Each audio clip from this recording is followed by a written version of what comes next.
Hello everyone, কেমন আছেন সবাই? আশা করছি সবাই খুব ভালো আছেন আর আমরাও বেশ ভালো আছি।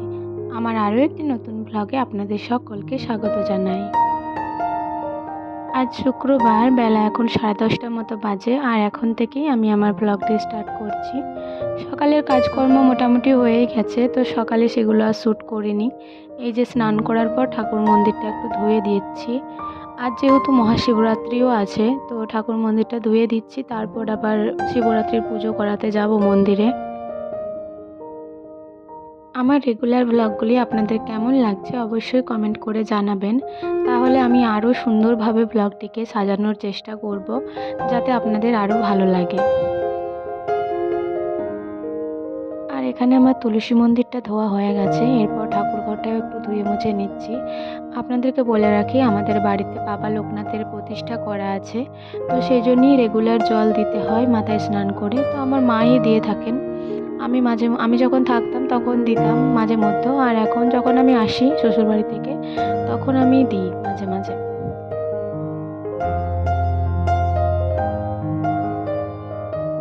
নিজের পছন্দের কাজগুলি করতে খুবই ভালো লাগে, মনে হয় মনটা একদম শান্ত হয়ে যাচ্ছে। সেই কাজগুলির মধ্যে এইটাও হচ্ছে একটা কাজ, যেটা করলে আমার মনটা শান্তি হয়ে যায়। যখন আমি ঘরটিকে ধুয়ে মুছে ভালোভাবে পরিষ্কার করে রাখতে পারি, যেন মনে হয় যে হ্যাঁ, আমি আমার ঘরটার মতো আমার ঠাকুর মন্দিরটাও পরিষ্কার করে রাখতে পেরেছি। আর এখন টুকিটাকি ফুল হচ্ছে, তো সেগুলি একটু তুলে নিচ্ছি জল দেওয়ার জন্য। আর এখানে কিছু তুলসী পাতা তুলে নিচ্ছি তুলসী মঞ্চ থেকে শ্রীকৃষ্ণের পায়ে দেওয়ার জন্য। তারপর তুলসী গাছে জলও দিয়ে দিয়েছি।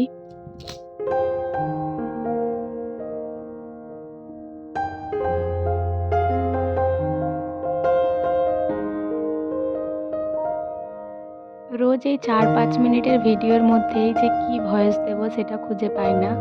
যে কাজগুলো করছি সেগুলো তো আপনারা দেখতেই পাচ্ছেন, কিন্তু কথাটা যে কি বলবো, আপনাদের সাথে কিভাবে যে গল্প শুরু করব সেটাই আমি বুঝতে পারি না। সেই জন্যই আপনাদেরকে আবারও একবার বলছি, আপনারা অবশ্যই কমেন্ট করবেন, তাহলেই আমি আপনাদের কমেন্টের উত্তর দেব আর আপনাদের সাথে গল্পটাও তাহলে বাড়বে।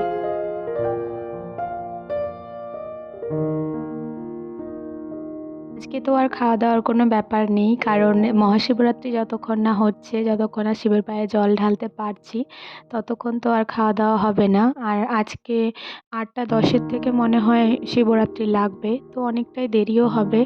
সেজন্য ঠাকুরকে জল দেওয়ার পর বেশ কিছুক্ষণ রেস্টও করে নিয়েছিলাম। আর এখানে বুনু মিষ্টি মুড়ি খাচ্ছে, তো বুনু আমার সাথে গল্প করছিল। আর তারপর ব্লাউজটা যেহেতু আমি আগের দিন স্টিচ করে রাখিনি, তো আজকেই একটু স্টিচ করে নিচ্ছি আর বুনু আমার সাথে গল্প করেই যাচ্ছে।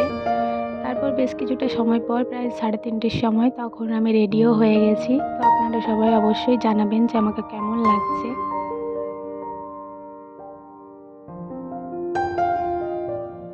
মন্দিরে যখন পৌঁছালাম তখন দেখলাম সবাই বসে রয়েছে। তখন বুঝতেই পারলাম যে সবাই 8টার পরেই পুজো করাবে, তাই লাইনে দিয়ে বসে রয়েছে। আর এখন আপনারা দেখতেই পেলেন যে কতটা ভিড় কম ছিল। আর এই সন্ধ্যাবেলায় দেখুন কি অবস্থা, সবাই এত ঝগড়াঝাটি করছিল যে কি বলবো। আর আমরা সেইখানেতেই দাঁড়িয়ে আছি যেখানে 3টের সময় দাঁড়িয়েছিলাম। আর এখানে কিছু সাংস্কৃতিক অনুষ্ঠান হচ্ছিল, সাংস্কৃতিক বলতে হয়তো হরিনাম হবে এরকমই হচ্ছিল। তো তারপর বেশ কিছুটা সময় পর, তখন মনে হয় 11:30 বাজে, তখন এই এত দূর এগিয়েছি, এখনও অনেক দেরি। তো অনেকটা সময় পর, এখন প্রায় 12টা বাজে, তখন আমাদের পুজো হলো আর মা আর আমি দুজনকে সিঁদুর পরিয়ে দিচ্ছি। তারপর বাড়ি এসে আমাদের খাওয়া দাওয়াও করে নিয়েছিলাম। তো বন্ধুরা, আজকের ভিডিওটি আমি এখানে শেষ করছি। ভালো লাগলে অবশ্যই লাইক করবেন, কমেন্ট করবেন আর সাবস্ক্রাইব করে আমার পাশে থাকবেন।